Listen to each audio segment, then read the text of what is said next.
Queridos hermanos, si me permiten unos minutos, quiero compartir con ustedes una carta más.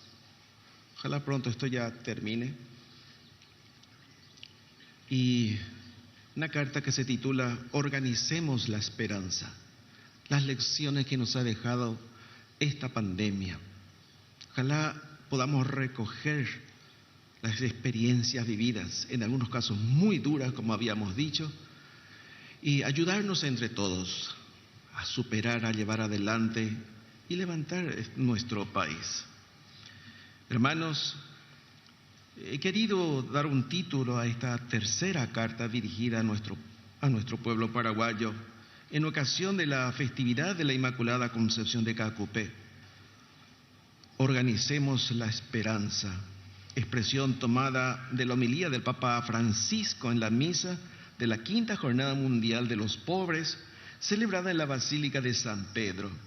Se trata de dar mediante el compromiso social y político las bases para aliviar el sufrimiento de los más débiles y carenciados de la comunidad humana. Este objetivo nos lleva a examinar nuestra realidad y proyectar las vías de solución.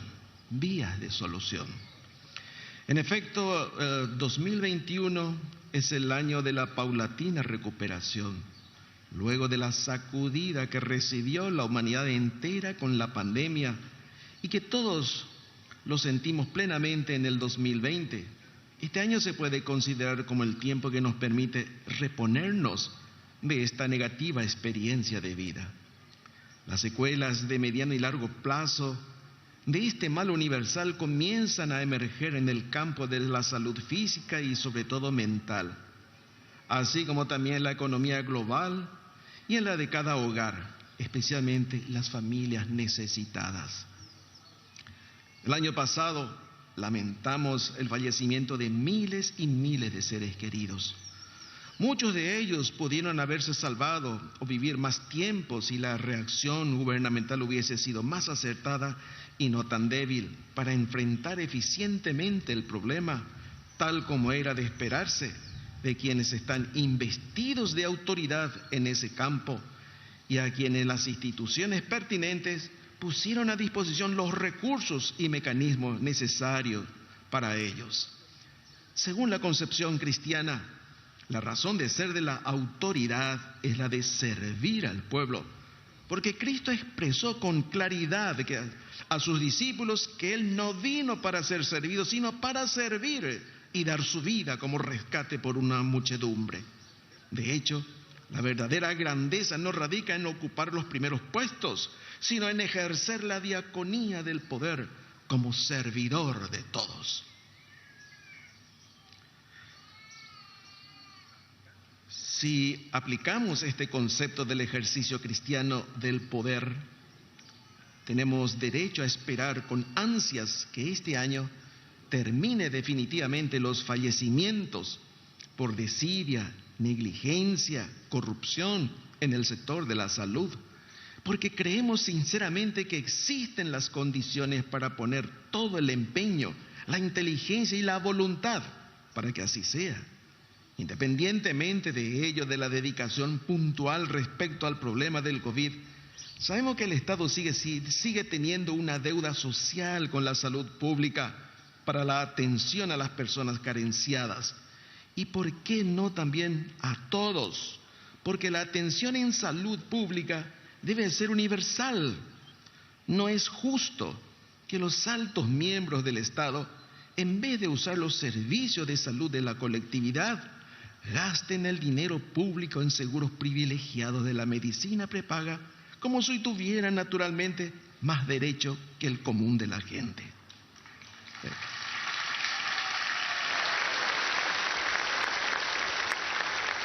La justicia para la visión cristiana es vivir la voluntad de Dios Padre, es decir, responder correctamente a una exigencia de relación, dando de comer al hambriento, atendiendo a los encarcelados, cuidando a los enfermos, protegiendo a los más vulnerables de la sociedad. Cristo mismo vino para que se cumpliera toda justicia, Por eso es justo que todo el pueblo paraguayo, sin excepción, viva con dignidad y tenga acceso a la salud. Todos sin excepción.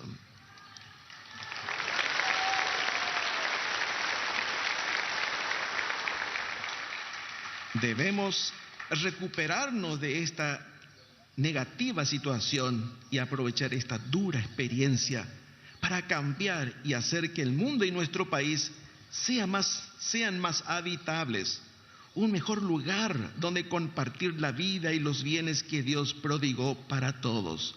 Procesemos los malos momentos vividos, las experiencias dolorosas y unamos nuestras potencialidades para dar fuerza a quienes aún se sienten débiles.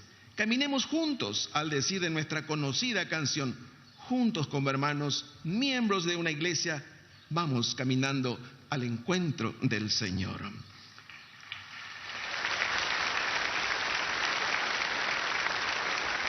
Hay tantas interrogantes y confusiones creadas con la pandemia y ante la necesidad de rescatar y fortalecer las líneas rectoras de una vida plena sobre los principios sólidos de la humanidad, nos asiste el Evangelio de Cristo y las enseñanzas del Papa Francisco, que divulgó en el transcurso del año el pensamiento claro y contundente de la Iglesia Católica en casi todos los temas conflictivos de la actualidad. Con la humildad que caracteriza a los grandes pastores, nuestro Papa Francisco apela, ruega y pide por un mundo mejor, un mundo en el cual estamos incluidos y por ende con responsabilidades, tareas concretas a cumplir como ciudadanos cristianos. Con extraordinaria lucidez, el Papa Francisco se pregunta ante el dolor de hoy: ¿qué se nos pide a los cristianos ante la realidad de la pobreza, de la violencia, de la discriminación y de la desesperanza? Se nos pide, responde él mismo, que alimentemos la esperanza del mañana. Ya lo he indicado al inicio de este contexto en la exhortación del Papa. Fue la Jornada Mundial de los Pobres, donde pidió que los cristianos organicemos la esperanza, y organicemina la esperanza, traducirla en la vida concreta de cada día, en el interés por los demás, en las relaciones humanas, en el compromiso social y político, en la vida eclesial. Con la pandemia descubrimos que además de ricos, somos todos al mismo tiempo pobres. La riqueza no se trata solamente de fortuna, de dinero, de bienes y consumo, así como la pobreza no se trata solamente de no tener dinero ni bienes en abundancia. La pandemia nos puso a todos en un mismo plano, tanto a ricos como a pobres. Ricos que pudiendo comprarlo todo, no encontraron forma de salvarse o de salvar a los suyos. Y pobres que aún contando con todo el apoyo, tampoco pudieron salvarse ni salvar a los suyos. El dinero y los bienes materiales ayudan mucho cuando son bien empleados y adquieren dimensiones sociales. Sin embargo, cuando se los considera como fin y no como medio, eso es idolatría.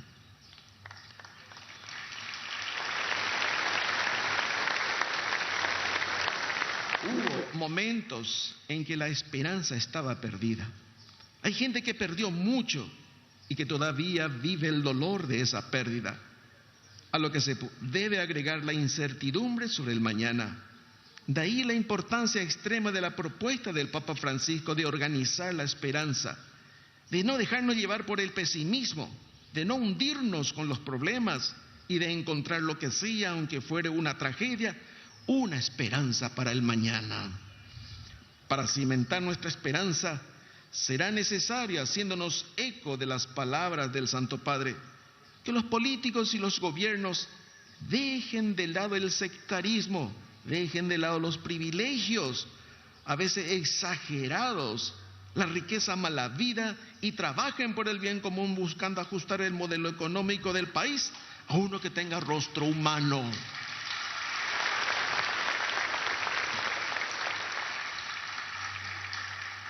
Sí, basta de mezquindad. Basta de excesiva acumulación del dinero y de los recursos en pocas manos. que tiene su contraparte en la exclusión de muchos. Recordarán todos que al inicio de la pandemia, con el susto natural, se hicieron muchas y lindas promesas de reforma. La mayoría de ellas quedaron en el olvido. Tenemos la obligación de organizar la esperanza en el Paraguay para dejar atrás los efectos de la pandemia y para poner punto final a la epidemia nacional de la impunidad, porque la corrupción también mata.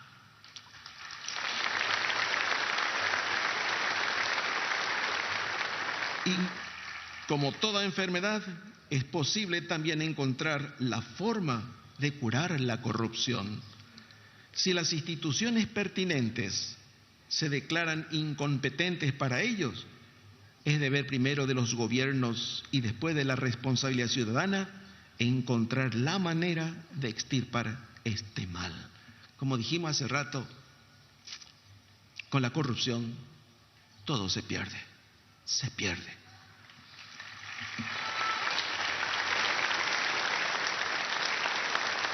No es fácil que un corrupto se arrepienta y cambie, porque ha entrado en el fango, en ese barro que lo absorbe y que lo ahoga. No obstante, la Sagrada Escritura nos enseña el ejemplo de Zaqueo, que siendo un corrupto recaudador de impuestos, encontró en Jesús la ocasión de su conversión con efecto social, porque se propuso dar la mitad de sus bienes a los pobres y devolver 4 veces más de lo que ha robado. Qué lindo ejemplo y testimonio. Comencemos a construir la esperanza del mañana con un cimiento sólido que sea inamovible. El presupuesto de la nación, quebranto de todos los años y que al parecer solo interesa a unos cuantos que están prendidos de él para un buen vivir a costa de los demás. Este presupuesto tiene que ser de interés de todos nosotros, porque es el cálculo de lo que se hará con el dinero de todos los contribuyentes, de todo lo que se va a gastar con ese dinero.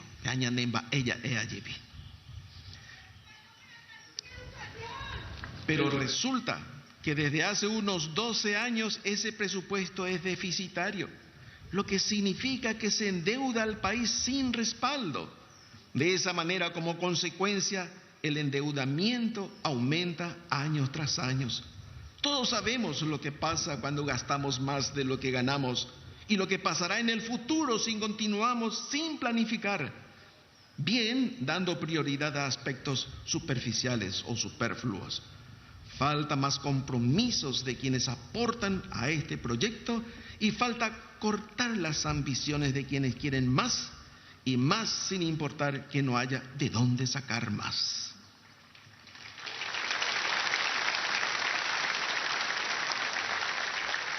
La pandemia se llevó gran parte de la deuda contraída en nombre de la salud pública y luego algunos tejes y manejes solo gozan de buena salud quienes se alzaron con casi todas las licitaciones y compras sobrefacturadas de emergencia que para supuestamente responder con eficiencia a los rigores del COVID.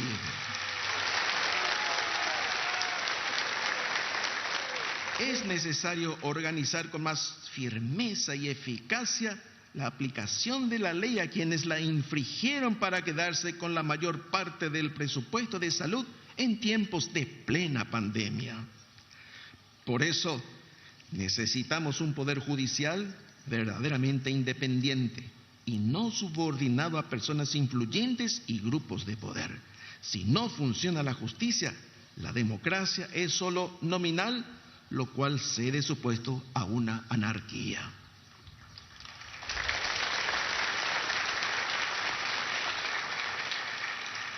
También esperamos sinceramente que quienes ingresaron con ímpetu por selección o acuerdo a los más altos cargos en los estrados judiciales se empeñen en hacer justicia, tal como prometieron hacerlo antes de ser designados.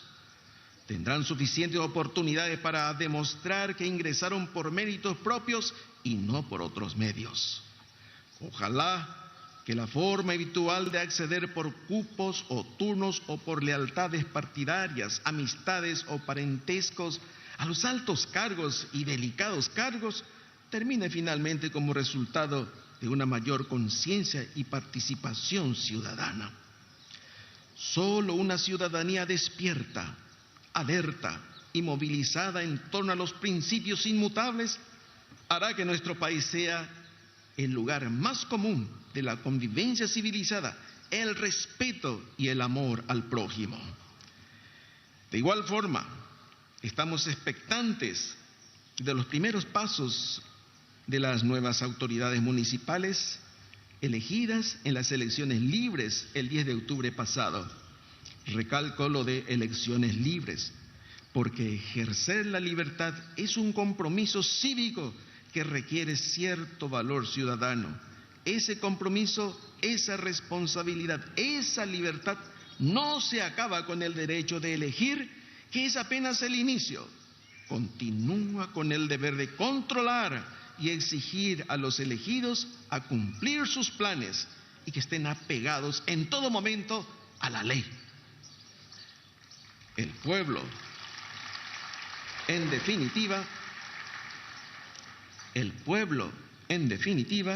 es el verdadero contralor de los gobernantes.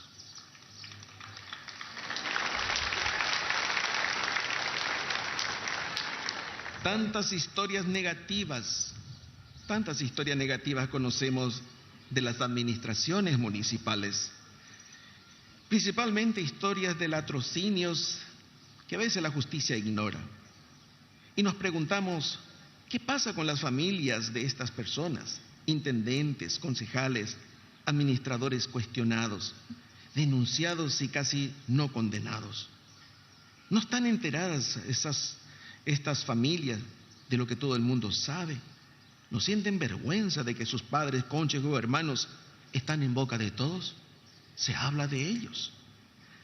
Si la justicia está raquítica y dominada por intereses políticos, como para no ver absolutamente nada de lo que se malversa al pueblo, es necesario construir trincheras de protección a la familia, de modo que ella no sea contaminada de la misma forma por el mismo virus, corrupción.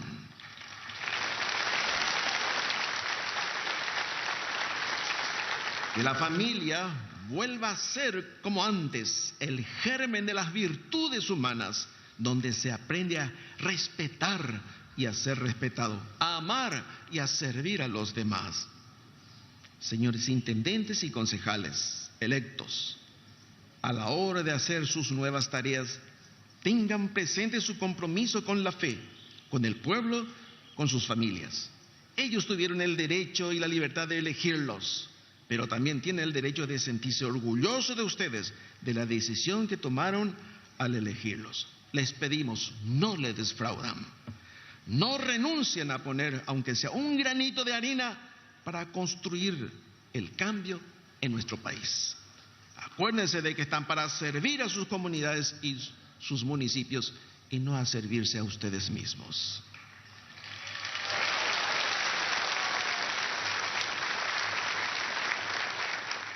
Estimados hermanos y hermanas, la violencia siempre estuvo presente en las disputas políticas para acceder al poder, como una forma de dirimir las diferencias.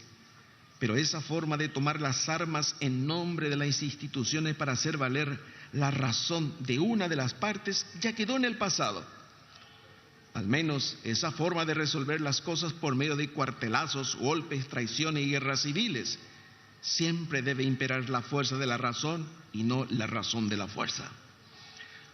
Hoy por hoy, la violencia adquiere otras formas, como la que implementan los delincuentes del norte, secuestrando, asesinando a personas inocentes y extorsionando a las instituciones al punto de mantenerlas maniatadas sin mucho margen de respuestas legales.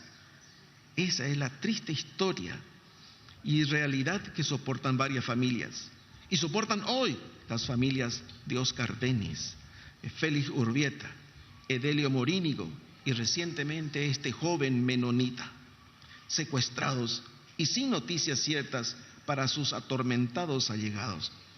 En nombre de ellos y de quienes fallecieron en manos de los delincuentes, tras conocer el tormento del secuestro y de todas aquellas víctimas de la violencia, elevamos nuestras súplicas al Todopoderoso, a nuestro Señor Jesucristo y al Espíritu Santo, y hoy en su día a la Virgen de Caacupé, para que descansen en paz y que sus nombres sean reivindicados por la justicia terrenal, para que de esa forma reine la paz en el corazón de cada uno de sus familiares. A quienes permanecen con vida, pero prisioneros de la fuerza ilegal y criminal, nuestras oraciones inagotables por un retorno a sus hogares. Una vez más, nuestra voz de aliento a las fuerzas del orden y la ley a extremar sus esfuerzos para liberarlos cuanto antes, y que sus actos estén guiados por el valor y las mismas esperanzas de las familias en recuperar con vida a sus seres queridos. No existe ninguna razón para abandonarles a ellos. Es necesario, queridos hermanos, que nos demos cuenta de la necesidad de cambio en nuestro país como generador de violencia. La repetición de los mismos males durante años, décadas, inclusive siglos, crea no solamente un resentimiento de frustración personal, sino también de resentimiento social. El oportunismo y la picardía política de las élites partidarias hacen, por ejemplo, que la educación pública sea relegada todas las veces. Sin importar el signo político de los gobiernos de turno, nuestra educación siempre es calificada desde hace mucho tiempo en todos los exámenes internacionales de pésima y atrasada.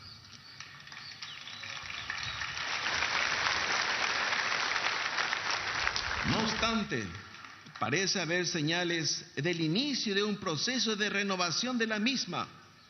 Ante la ya triste evidencia, niños sin terminar la primaria, jóvenes que buscan trabajo en condiciones de analfabetos funcionales y adultos condenados a vivir el resto de sus vidas sin competencia y por ende sin poder aprovechar las oportunidades existentes. Frente a este cuadro es fácil deducir que la violencia es el refugio natural de la franja marginal de la población excluida y se explica que la disputa por el poder, en vez de una búsqueda de servicio, sea el más cómodo acceso al manejo de la corrupción para ejercer control y dominio de la pobreza. El país necesita cuanto antes cambiar el perfil de sus líderes, no cambiar personas simplemente. Necesitamos líderes íntegros, honestos, con mentalidad sana, confiables, comprometidos con la verdad, serviciales, ambiciosos en el cumplimiento de sus planes y promesas empeñadas. Ya no debemos dejarnos engañar ni engañarnos nosotros mismos. Todos tenemos la capacidad de discernir y de reconocer en el otro su intención, su trayectoria de verdad o mentira, sin necesidad de hurgar demasiado, como dice el Evangelio, lo hemos conocido al partir el pan. Paraguay, nuestro querido país, tiene grandes desafíos por delante. Necesitamos conservar nuestra condición de pueblo cordial y solidario, rescatar la tradición de hospitalidad y el valor de la palabra, el respeto a los niños, las mujeres y los abuelos. Urge volver a predicar con el ejemplo de los padres, de los hermanos mayores y sobre todo de las figuras públicas. El ejemplo de arriba es una escuela insustituible. Rescatar los valores de la escuela de antes y enriquecerla con la riqueza de la escuela de ahora, como lo hace el sabio escriba que se hizo discípulo de Cristo y sabe sacar del arca cosas nuevas y cosas antiguas. Necesitamos de la confianza de personas con valores de antes y de personas con la inteligencia y la preparación de ahora para enfrentar los desafíos del mañana. El mañana comenzó ayer, pero la gran fecha sigue siendo el año de la renegociación del anexo C de Itaipú, cuyo tratamiento y negociación ya comenzaron y de las cuales apenas conocemos algunas pequeñas cosas que se filtran. Necesitamos además patriotismo para tratar el tema y para exigir a quienes negocian y negociarán nuestro futuro. No demos pasos en falso que condicionen el porvenir de nuestra nación.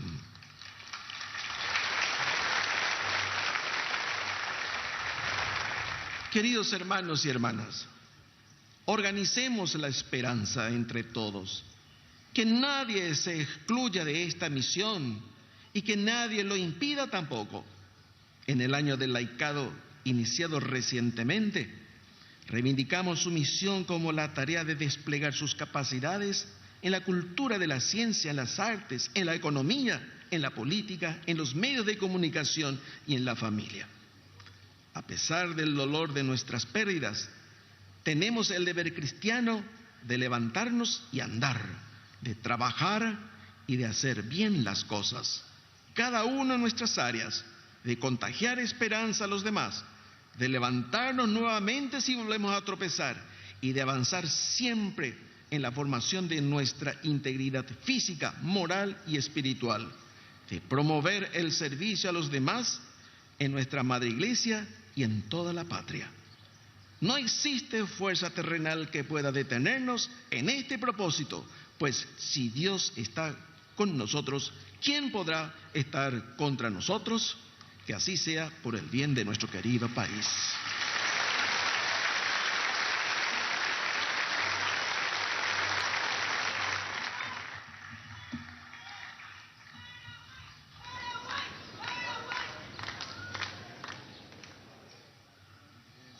Carta de nuestro obispo diocesano, Monseñor Ricardo. Organicemos la esperanza. No